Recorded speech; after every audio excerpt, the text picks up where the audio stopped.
नमस्कार, स्वागत है आप सभी का हमारे इस खास प्रोग्राम में। मैं हूं आपके साथ सुनील चौहान।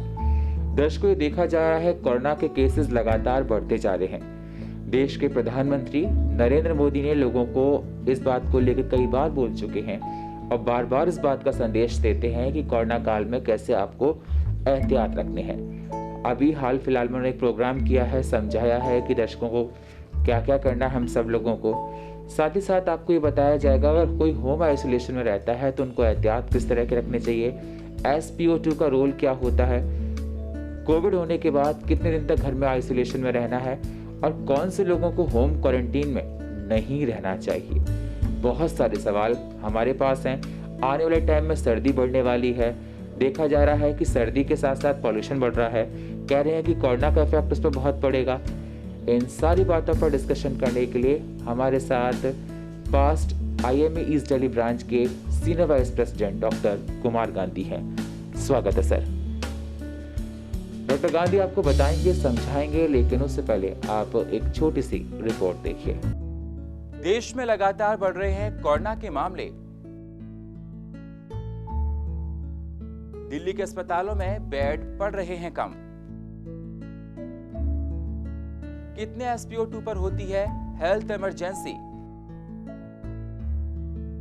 क्या अस्थमा के मरीजों को है इससे ज्यादा परेशानी? आखिर कैसे बच सकते हैं कोरोना से? क्या हर बुखार को इस दौरान समझा जाए कोरोना? आखिर कब जरूरत होती है ब्लड प्लाज्मा की?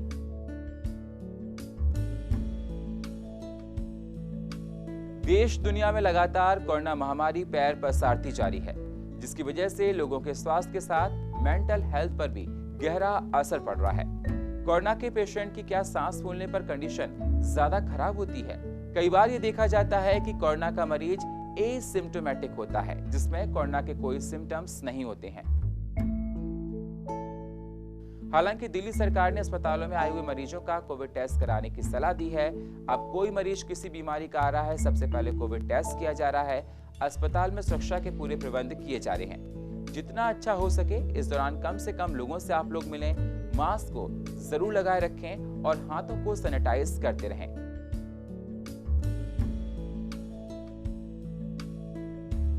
और भी जानिए इस महामारी के बारे में अचूक बातें जो हर किसी के लिए हैं बेहद जरूरी। हेल्थ टेक से सुनील चौहान, CCN न्यूज, दिल्ली।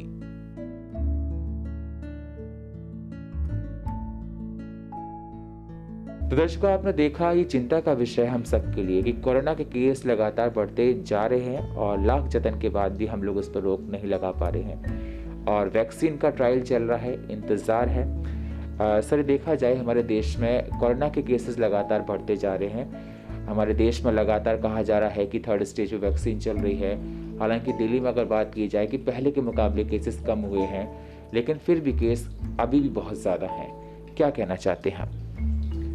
नमस्कार दर्शकों, अब ये है कि हम डेफिनेटली देखते जा रहे हैं कि एक सेकेंड बार जो ग्राफ ऊपर जाना था वो जा चुका है।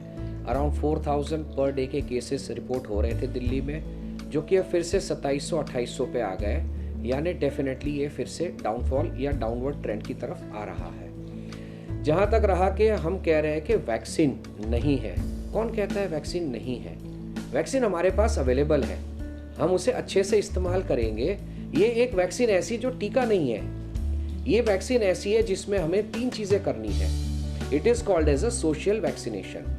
एक, हम मास्क पहने, दूसरा, हम हाथ का सैनिटाइजेशन प्रॉपरली रखें और तीसरा, हम सोशल डिस्टेंस बना के रखें।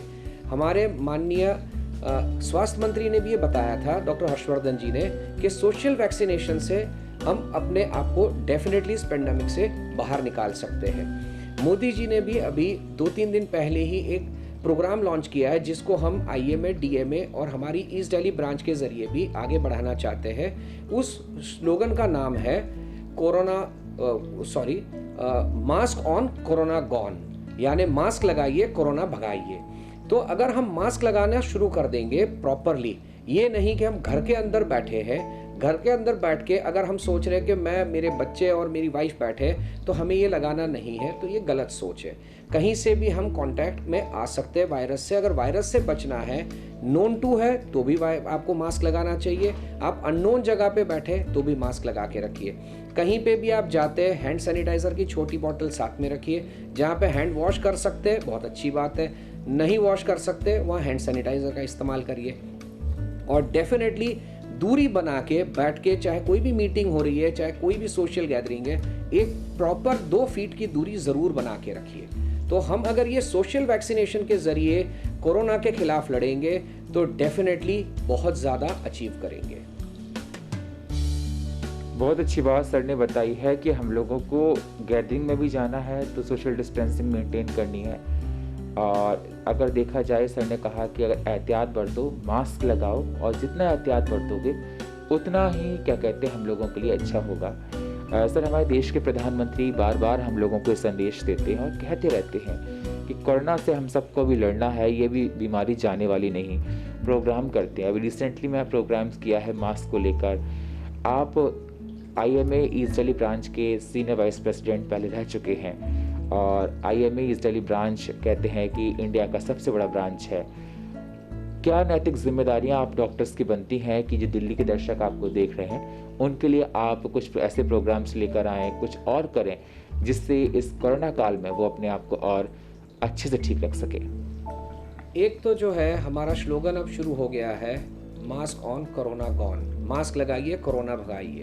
स्वास्थ्य मंत्री जी वर्चुअली तो डेफिनेटली इनॉग्रेट करेंगे। उसके अलावा हमारी कोशिश ज़रूर रहेगी कि अगर वो फिजिकली प्रेजेंट हो सकते हैं तो ये एक हम on a large scale community पे मास्क को डिस्ट्रीब्यूट कर रहे हैं। जो मास्क है उसको डिस्ट्रीब्यूट करेंगे, लोगों में देते जाएंगे, उनको बोलते जाएंगे कि आप लगाइए। जिन जिन लोगों ने नहीं लगाए हैं उनको लगाने का कहेंगे, और जिन्होंने लगाया उसके बावजूद उनको ज़रूरत महसूस होती है तो फ्री ऑफ कॉस्ट एक IMA east Delhi branch DMA के साथ मिलके आगे डिस्ट्रीब्यूट करना चाहती है।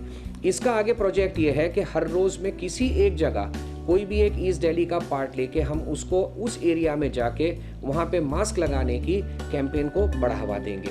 ये बढ़ावा हम देना इसलिए भी चाहते हैं कि सबका सोचना ये है कि अब फेस्टिवल सीजन आ रहा है, सबका मार्केट जाना ज़रूरी हो जाएगा।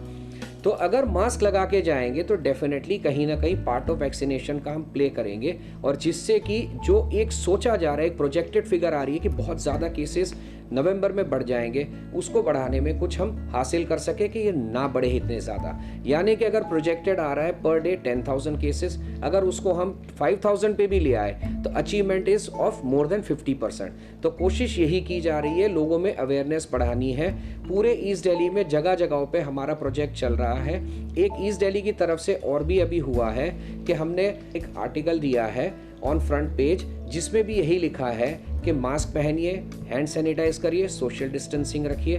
ये एक ईस्ट दिल्ली ब्रांच अपने आप में, जैसे आपने कहा, मोस्ट वाइब्रेंट ब्रांच है। हमारे इस वक्त के प्रधान है डॉक्टर सुनील सिंघल जी, उन्होंने और उनके साथ मिलके पूरी टीम में, इस वक्त मैं इस ब्रांच का एडिटर हूँ, हम सब लोगों ने मिलके इसको एक प्रोग्राम को इनिशिएट किया है अपनी तरफ से भी कि हम पूरे ईस्ट दिल्ली में सब लोगों को जताए, सब लोगों को बताए कि डेफिनेटली मास्क पहनिए, हैंड सैनिटाइज करिए और सोशल डिस्टेंस बना के रखिए, जिसकी वजह से अगर फेस्टिव टाइम में अगर हम सोचते कि केसेस बढ़ने हैं तो उसको कहीं ना कहीं रोका जाए।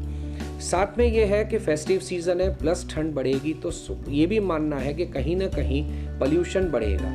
पोल्यूशन से भी आपको सिम्टम्स ऑलमोस्ट वही होंगे जो सिम्टम्स कोरोना से हो रहे हैं, यानी खांसी जुकाम उससे भी होना है, इससे भी होना है। तो जितना इन चीज़ों से हम बचाव कर सके अपने आप का, वो बचाव फिर से मास्क से ही हो सकता है। तो मास्क इस वक्त सबसे इम्पॉर्टेंट सोशल बेनिफिट है to achieve a victory over corona pandemic.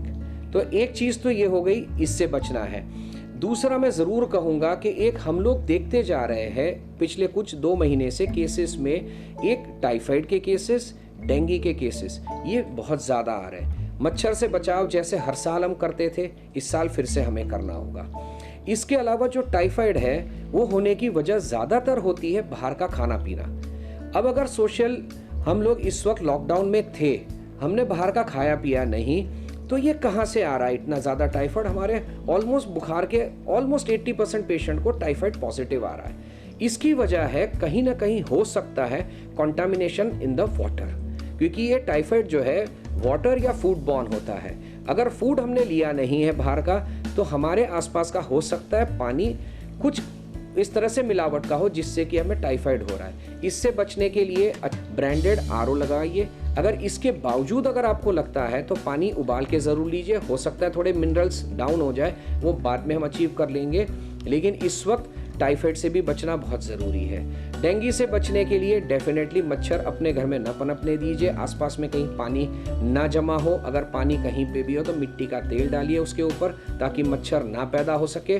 तो इन शॉर्ट अगर हम बात करें तो ये हमारी अपनी जिम्मेदारी है कि हम अपने आप को कैसे बचा सकते हैं। तो अगर हर एक बंदा अपने आप में एक अवेयरनेस लाता है कि मुझे ये चीज़ डेफिनेटली करनी है, अगर हम इस बात पे आ जाते हैं तो हम डेफिनेटली इसको अचीव करेंगे। Self motivation is most important. हमें डिसहार्टन होने की ज़रूरत नहीं है। अगर हमारा बिजनेस डाउन है, अर्निंग्स डाउन है, don't worry, it will get back to itself. 6 महीने साल का टाइम है। एबल प्रधानमंत्री जी हमारे साथ है। इसके अलावा सारी ही सरकारें, जहाँ जहाँ की सरकारें सब लगी हुई है, सब लोग एक दूसरे को सहायता करने में जुड़े हुए हैं। ऐसे में हम डेफिनेटली विक्टोरियस बाहर आएंगे, नो डाउट। बिल्कुल, बहुत अच्छी बात डॉक्टर गांधी जी ने बताई हमको कि किस तरह से हम लोगों को अपने जीवन में बदलाव करना है। सर ने बताया कि आने वाले टाइम में सर्दी पड़ेगी और सर्दी में क्या कहा जा रहा है कि कोविड का इफेक्ट ज़्यादा होगा, एहतियात बरतने हैं। साथ ही साथ सर ने कहा कि अभी टाइफाइड, मलेरिया, डेंगू और कोरोना, इन सब का जो वो हो गया है पैकेज, उसके हिसाब से अगर देखा जाए तो इफेक्ट ज़्यादा पड़ रहे हैं। उसको लेकर हम लोगों को आसपास अपने मच्छर नहीं पनपने देने हैं। दिल्ली के मुख्यमंत्री अरविंद केजरीवाल जी लगातार लोगों को जागरूक कर रहे हैं और हर रविवार वो प्रोग्राम कर रहे हैं कि अपने आसपास इस तरह डेंगू के और मलेरिया के अगर बीमारी को बचाना है तो आप लोगों को मच्छर नहीं पनपने देना है। हमारी नगर निगम EDMC भी लगातार इस पर काम कर रही है और उसके बाद हम सबकी नैतिक जिम्मेदारी है कि अपने घर के आसपास साफ सफाई रखें। देखा गया है कि लोगों में डेंगू भी है और कोरोना भी है। उस कंडीशन में क्या होता है, तब देखा जाता है प्लेटलेट्स भी कम हो रही हैं और कोरोना में वैसे भी ऑक्सीजन लेवल बॉडी में कम होने लगता है। ये एक बहुत ही यूनिक सिचुएशन है डॉक्टर के लिए भी। लेकिन अगर आपको डेंगू पॉजिटिव, NS1 पॉजिटिव है, आपके प्लेटलेट्स कम है और साथ में अगर कोरोना भी है या कोरोना लाइक सिम्टम्स है या आप एसिम्टोमेटिक कोरोना पॉजिटिव है, मेरी राय ज़रूर रहेगी कि आप नज़दीक के किसी एक फिजिशियन से, MBBS MD लेवल के फिजिशियन से ज़रूर परामर्श करें, एक चीज़। दूसरी चीज़ है कि घर के अंदर अगर बाय चांस ये बात आती है कि नहीं जी आपका उतना कम नहीं है प्लेटलेट या उतना ज़्यादा इफ़ेक्ट नहीं है कोरोना की, आपको होम आइसोलेशन की ज़रूरत है। घर के अंदर आप SpO2 मीटर आजकल आम मिलते लगे हैं, एक SpO2 मीटर ज़रूर रखिए। डेफिनेटली सोशल डिस्टेंसिंग मैंने अभी थोड़ी देर पहले भी कहा कि घर के अंदर भी आप मेंटेन करके रखेंगे। अब SpO2 जो है बहुत ही सेंसिटिव और बहुत ही अच्छा इलाज है अगर किसी को जानना है कि मुझे तकलीफ ज़्यादा है या कम है। SpO2 95 एंड अबव जो है इज़ वेरी कंफर्टेबल, कोई दिक्कत नहीं होगी। 90 to 95 डेफिनेटली अपने जो डॉक्टर से आपने ट्रीटमेंट चालू किया है उनको ज़रूर इन्फॉर्म करिए और तैयारी ये रखिए कि जहाँ ये लेस देन 90 होगा आप जाके कहीं भी एडमिट होंगे। हॉस्पिटल थोड़ा बहुत सोच के रखिए कि कहाँ एडमिट होना है, गवर्नमेंट सेक्टर जाना है, प्राइवेट सेक्टर जाना है। लेकिन ये फिर जब कोरोना और डेंगू दोनों मिक्स हो जाएंगे तो ये ट्रीटमेंट सिर्फ और सिर्फ घर पे दिया जा सके ये पॉसिबल शायद ना भी हो पाए। It's a very tricky situation क्योंकि जो कोरोना की ट्रीटमेंट है it's not indicated in dengue. जो डेंगू की ट्रीटमेंट है कोरोना में नहीं दी जाती है। तो इसके लिए जो आपके फिजिशियन है वो अपने हिसाब से तय करके आपको ट्रीटमेंट देंगे।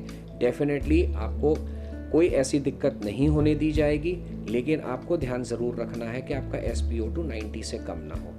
ज़रूरत पड़ने पे वो आपका हो सकता है एक्सरे चेस्ट बोल दें डिजिटल लेवल का, हो सकता है कि CT स्कैन चेस्ट का बोले क्योंकि CT स्कैन बहुत सेंसिटिव है।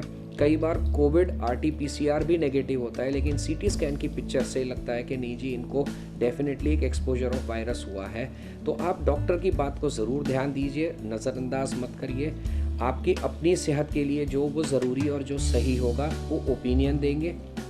ओपिनियन के बाद आपके ऊपर डिसीजन है कि आप प्राइवेट सेक्टर में एडमिट होना चाहते हैं या गवर्नमेंट सेक्टर में। दोनों ही सेक्टर्स में बहुत अच्छा काम हो रहा है। कहीं ये सोचने की ज़रूरत नहीं कि गवर्नमेंट हॉस्पिटल यानी लापरवाही, नहीं सोचिएगा ऐसा।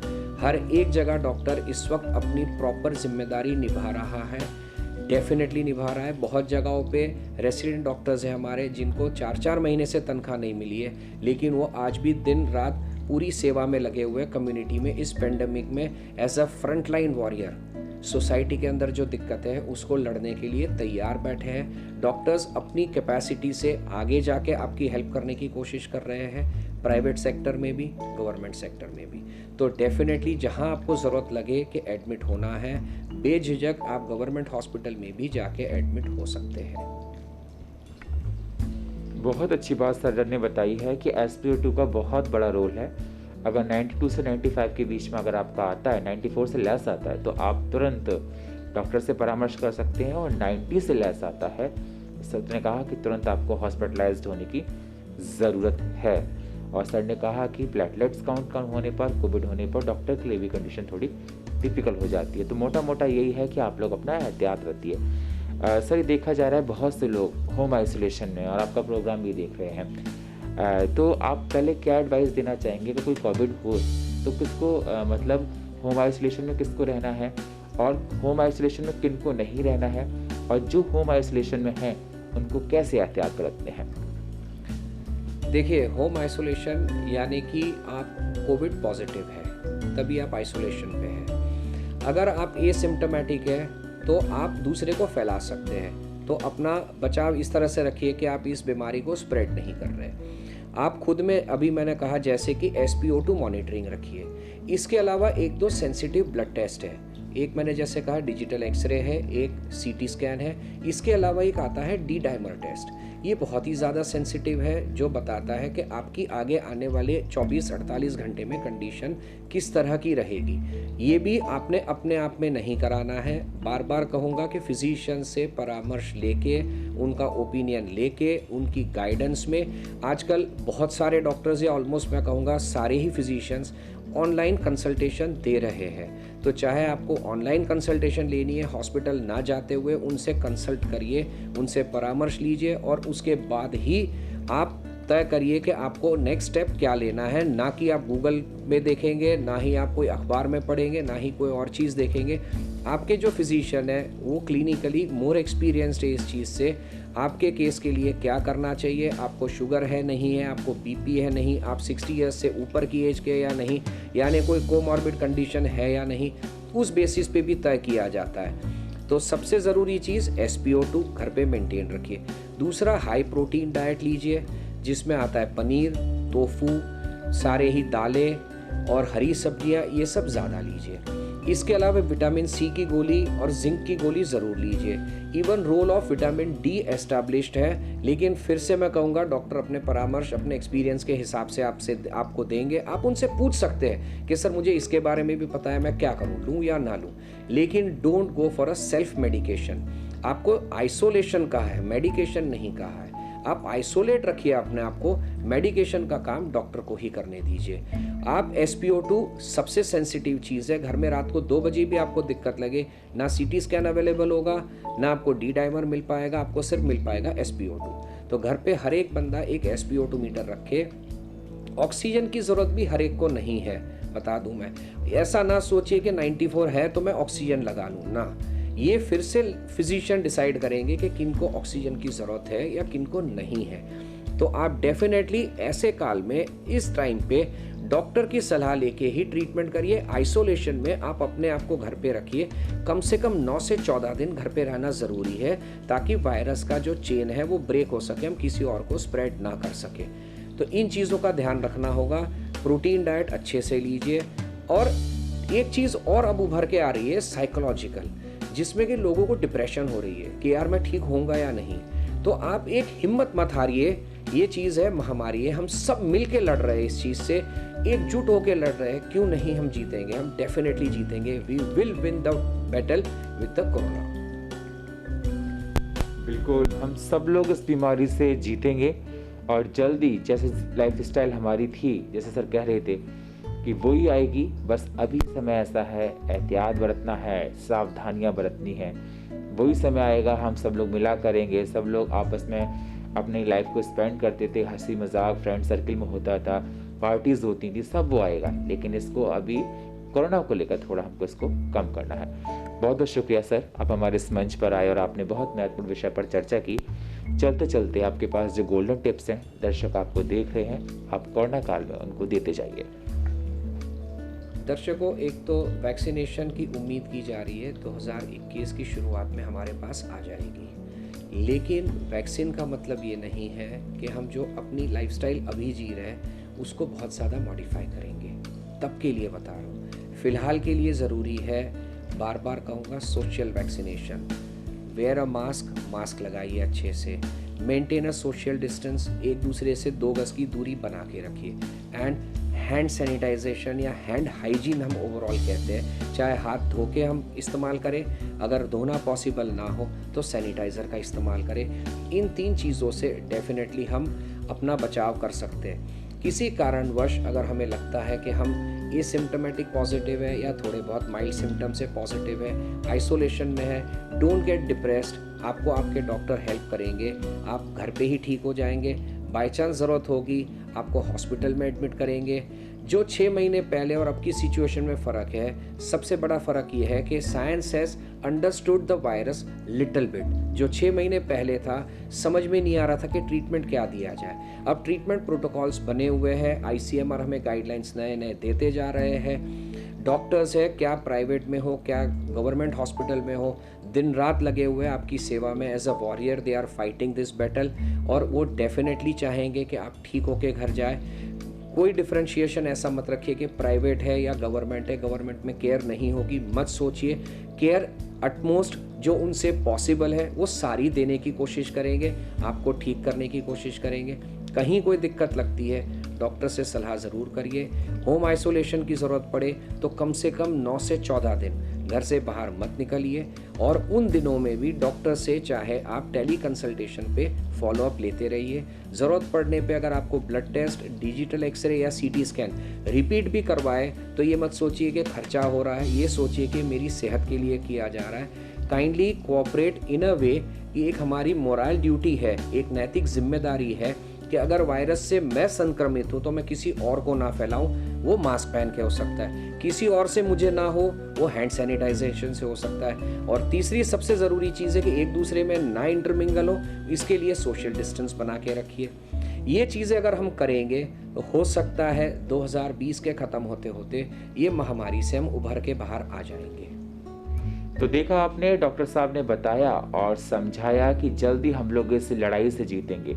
बस सब लोगों को मिलकर लड़ना है, मेंटल इलनेस को नहीं लाना है। कई बार सर ने कहा कि बहुत से लोग ये सोचते हैं कि हम ठीक अब नहीं होंगे, बहुत ज़्यादा मेंटल इलनेस आती है, डिप्रेशन हो जाता है। बताया एहतियात बरतना है। जो लोग 60 साल से ज़्यादा हैं, जिनको पहले से कोई बीमारी है, उनको घर में होम आइसोलेशन में नहीं रहना है। और बार बार सर ने कहा कि SpO2 का रोल बहुत है। आप रात को 2 बजे भी आप ऑक्सीमीटर से अपना SpO2 लेते रहें, जिससे कोई परेशानी हो तो तुरंत पता पड़ सके। बहुत महत्वपूर्ण बातें आपको इस प्रोग्राम के माध्यम से मिली होंगी। हम चाहते यही हैं कि इस कोरोना काल में हर लोग बहुत स्ट्रांगली लड़े, और पहले तो एहतियात बरतें। अगर बीमारी हो जाती है तो डरने की ज़रूरत नहीं है, क्योंकि डॉक्टर्स बहुत एक्सपीरियंस हो चुके हैं, उनको पता है क्या प्रोटोकॉल है, कैसे दवाई देनी है, और बहुत लोग ठीक होकर आ रहे हैं। और फिलहाल हमारे इस खास प्रोग्राम में इतना ही। बाकी खबरों के लिए आप बने रहिए CCN के साथ। तब तक के लिए नमस्कार।